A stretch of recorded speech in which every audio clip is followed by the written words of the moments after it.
asalaamualeykum wa rahmatullahi taala wa barakaatuhu. maa ngi leen di siyaare seen taalibe seen ndongo Seydina Jibril Kawsara moom yéene dellu si ak yéen ci yóbbalu bés bi. àndal ak ku la neex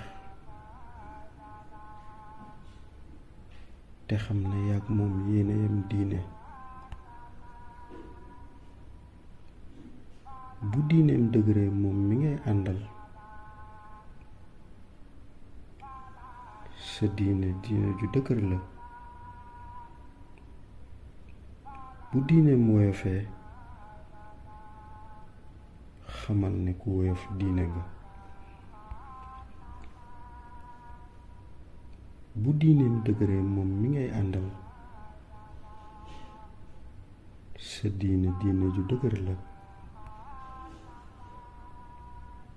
bu diineem woyofee xamal ne